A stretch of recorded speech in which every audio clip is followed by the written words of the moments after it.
Today is a day of thanks and remembrance. Christmas Day, 2022. Came out to say respects to my peoples. Big Phil, I see you, baby. I see you. He right there. He right there. Yeah. I was once told Phil would say he had a 66 Chevelle Super Sport with a 396 or a 429. I was too little to know. My Uncle Ben would tell me, Phil would say, put $100 on the dashboard and say, if you can, when I say get it, if you can get it, it's yours. My Uncle Ben said he never could get out that seat. That car had so much pull, kept him in the seat. He later on pulled that move on me with his Porsche. Said, he told me the story and said, Rob, put some money on the dashboard, can you get it? When I say go, that Porsche was super fast. I couldn't even get out the seat to get to the money. Big Phil, we love you. We miss you. Capone and Momo. I see you, young peoples. I see you. I see you. Have to give me a silver green and a paintbrush and come clean you up. Yeah. Pay much respect to the people who was here before me.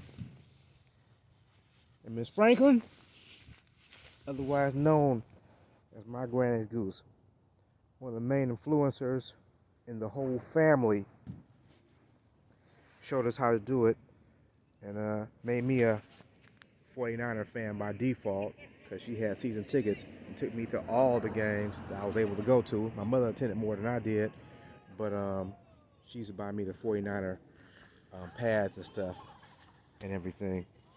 So Miss Franklin, aka Granny Goose, young lady, we ain't forget you. Your influence is still being felt to this day.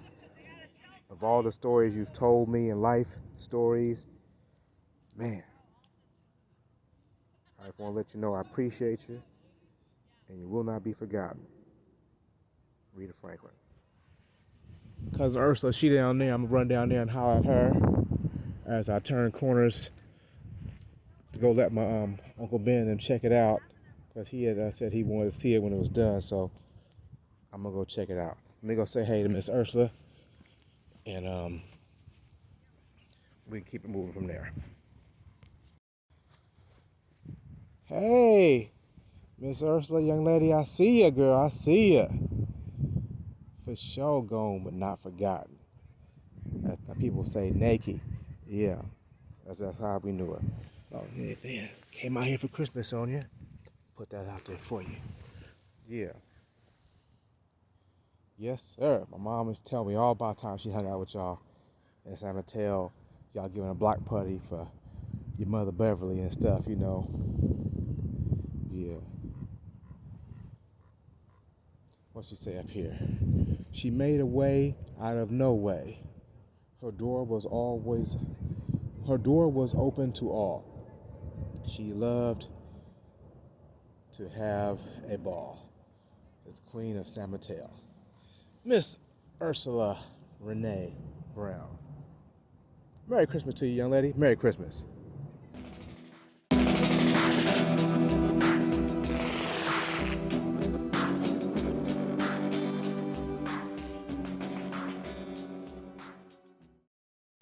Ain't that a trip? 57 Frankfurt, 19,000. Okay, my car was $1,900. That's what it cost brand new in 1970.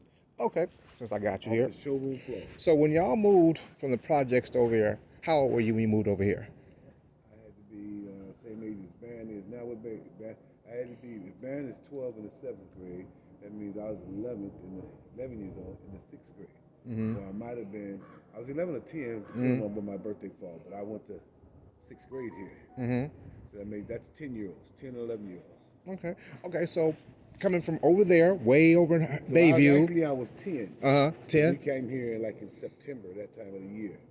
Then my birthday came, then I was 11. Okay. See, because when you're in the 6th grade, you're 10 or 11. Okay.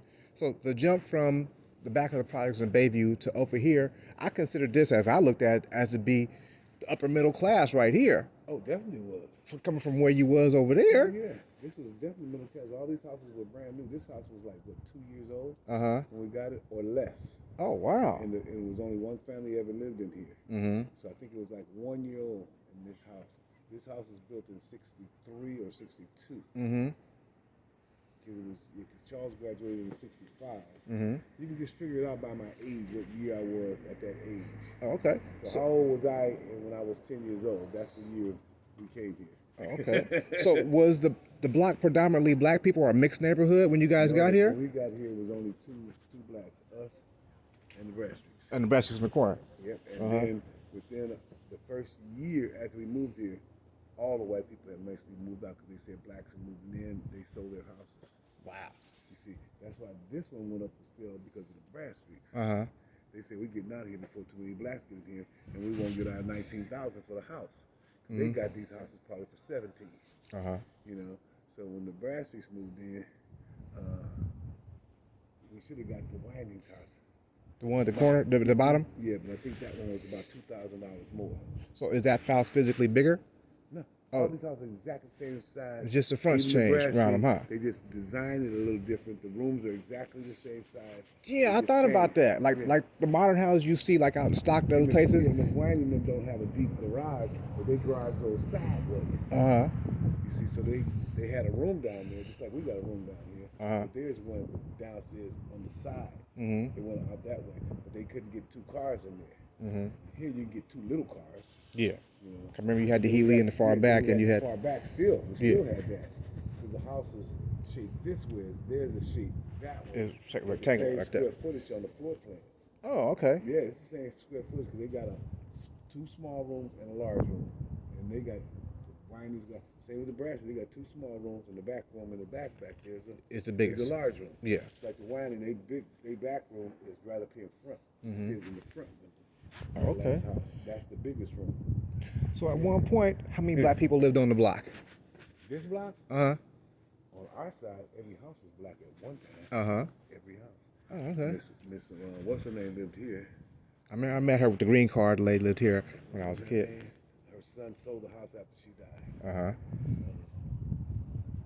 forgot it. Mandy. Yeah. Mandy. When he was a little bitty boy, Mandy still lived here. Bradstreets, us, the Jacksons, the Magruders, and the Edwards. Kevin, what's my friend's name? Kevin Adams, and then the Edwards. And then it was one Mexican family, I think. Right? Not the next door to the Winings was the Edwards, and that next brown house was a Spanish family, I think. I can't remember who stayed there. It might have been a black, but I can't remember. But that whole side of the street over there was basically almost black too. That's what Peter McMorris and them lived. That was a white family over there. Two old ladies lived in that house. I remember John Bradstreet robbed him, tied him up, and turned the gas on. What? He got saved by his boyfriend. The old man came by. He had a key. He lucky because John gassed him. Wow. And he lived right across the street and gonna gas people across the They street? always had money. They always had. That's when we used to go make our change. If you wanted some change for a couple of dollars, they had it for the ice cream man when he come back. So John knew they had money, coins. Coins. For coins. Yeah. Over there was the motorcycle man. Yeah. All right. Over there was Speedy. And then that house next to Speedy, where Ron has now, but next door to them, it was a Mexican family there. And I think his sons and people still had that house. And the next house was a black family. The next one, Edward, that blue one there. It was Tony and them house. Tony and them. Yeah. But they moved in after us. But before then, I think it was an Asian family or something. But Tony and them moved in there. And that was his father's name was, I forgot. I think of when I ain't thinking. It was a Japanese lady. Yeah, and he had the green Datsun pickup truck. And then next door to him was Donald Pipkin's house. The next door to that one, that brown roof stick up there, that's Edward. Then the next one was Spanish, Asian. And the last house, the Asian family, they still live there. The kids end up getting, 2 generations have moved into that one. Oh, okay. And we had the drive-in going up the hill. Mission Drive-In used to be up there. The drive-in right up there. None of this was there. And those houses coming all down the hill was not there. Oh, okay. Although that's what we used to play scaffold tag on it when they was building those houses. Scaffold tag? What do you mean by scaffold tag, those are 3-story buildings. Yeah, we go up there and run around the scaffolds playing tag. And then when you get ready to get in, you get to jump 3 stories down to the pile of dirt. Shit, we was some dangerous. Y'all was daredevils, man, with that move. Scaffold tag. I always remember that, but I said, how was we doing that shit? We run across the roof of those buildings right there. and jump off into the big piles of sand that they had. They were using, maybe it was dirt or rocks or something. They use it for the base. For the house. Yeah, probably with the dirt one before they finished stucco on it. Cause yeah, it was all sand wall. I remember playing back in the driving days. It was all go up the hill in the sand and stuff. Well, all that. The little park wasn't there. None of that was there. You know, I remember I used to drive. When I was being daredevil. I drive my car up in that dirt right there because it was dirt piles. I used to drive my Volkswagen up there playing Doom Buggy. Into the 70s. Yeah. The only person got a view downtown is the Wineys. You can look right over the You can look straight through the air. If you cut down those trees right there, from Granny's room, you can see almost downtown, but those trees always blocked. Deborah and them got a whole different view. They got the whole view of the city. They got, all the view of the lake view, all that. Oh, okay. You can see all that right I there. was talking to Pooney. He moved to Phoenix. Arizona. I don't know if he's actually. He was in Phoenix. Third or fourth marriage. Oh, okay. You can see all the way lake view over there. Yeah. They got, Deborah and them got nice views. And they didn't even have a better view if them trees got knocked down. Yeah.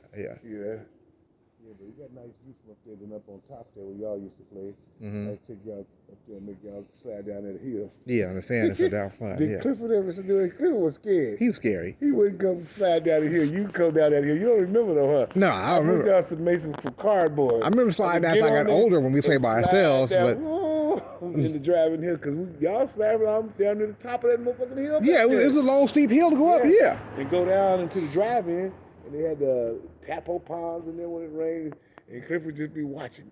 Then the man up there, right around the corner, not this house here, but the first one going up the hill, that side of the street over there, he had the horses.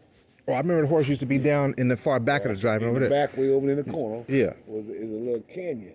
He kept his horses over there, and his name is Artemis. They still live there. That family still live. Matter of fact, they were there before we were, because those are older houses. You know, but this whole block, when they first made all these houses, all them white people jumped on these because they were nice little houses for white people, the young white couples, to have a house. And then Brashears bought one. They said, "Oh shit, We got to go. It's gonna go bad. They moved all up in Southern Hills. Oh, okay. They went to the next level.